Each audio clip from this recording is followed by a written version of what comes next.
کیا اس میں کوئی دو رائے ہیں کہ پاکستان دشمن عناصر خاص طور پر ہندوستان کی نظر میں ہمارے نیوکلیئر ہتھیار کھٹکتے ہیں اور وہ کسی بھی طرح سے ان کا خاتمہ چاہتے ہیں۔ ظاہر ہے ان کا خاتمہ پاکستان کی سرحدوں پر جنگ مسلط کر کے یا ہوائی حملے کر کے نہیں کیا جا سکتا، کیونکہ رد عمل کے طور پر پاکستان فوری نیوکلیئر ہتھیاروں سے جوابی حملہ کرے گا اور یہی دشمن کو خوف ہے۔ اسی لیے ہماری سرحدوں پہ جنگ مسلط نہیں کی جاتی، حالانکہ وہ تعداد، گولہ بارود اور جنگی ساز و سامان میں ہم سے کہیں زیادہ برتری رکھتے ہیں۔ اب ذرا ایک سچے پاکستانی بن کر سوچیں کہ ہمارے دشمن پھر اپنی اس گھناؤنی سازش میں کیسے کامیاب ہونے کی کوشش کر رہے ہیں۔ آئیے ترتیب وار بتاتے ہیں۔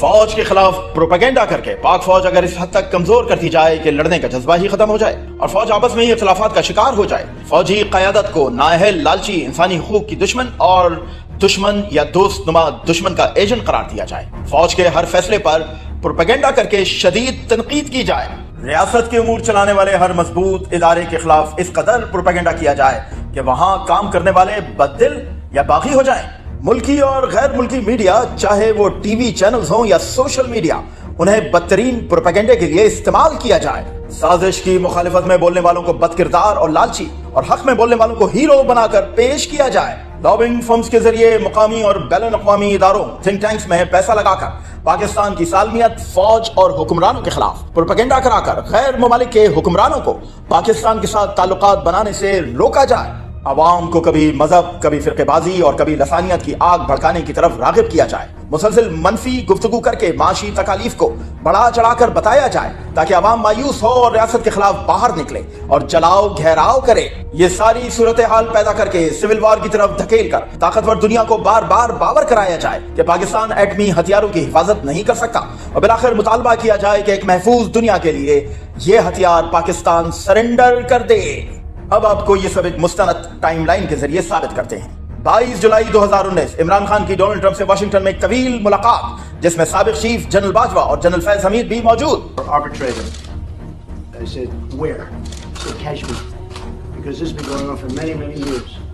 I was surprised at how long it's been going on. Well, 70 years. I think they'd like to see it resolved, and I think you'd like to see it resolved. And if I can help, I would love to be a mediator. It should be, I mean, it's impossible to believe two incredible countries that are very, very smart, with very smart leadership, can't solve a problem like that. But if you would want me to mediate or arbitrate, I would be willing to do that.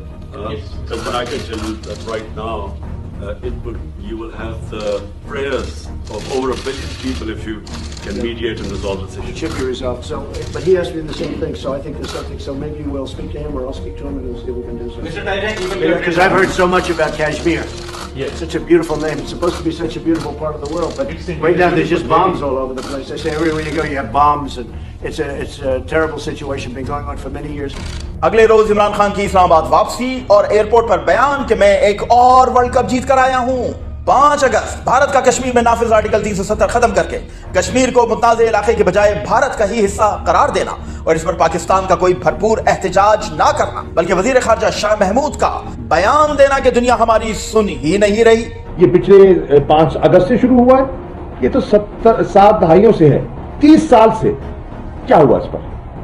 میں سوال کرتا ہوں نا، کیا یہ مسئلہ کوئی نیا ہے؟ کیا یہ قراردادیں پہلے نہیں تھی؟ کیا دفتر خارجہ پہلے نہیں تھا؟ کیا کشمیر کے لوگ وہاں نہیں مر رہے تھے؟ کیا شہادتیں نہیں ہو رہی تھی؟ کیا وہاں عصمتیں نہیں ٹوٹ رہی تھی؟ 30 سال سے کیا ہو رہا تھا؟ بیک برنر پہ تھا۔ کیوں بیک برنر پہ تھا؟ اس کی وجوہات تھی، ٹھیک ہے نا جی۔ میں نے کہا کہ 30 سال تو ہم ٹریڈ اور ایڈ کے نظر رہے نا، تو اب دیکھنا یہ ہے حقیقت پسندانہ طریقے سے۔ دیکھیے، جذبات ابھارنا بہت آسان ہے، مجھے 2 منٹ لگیں گے، میں 35-36 سال سے سیاست کر رہا ہوں، بائیں ہاتھ کا کام ہے۔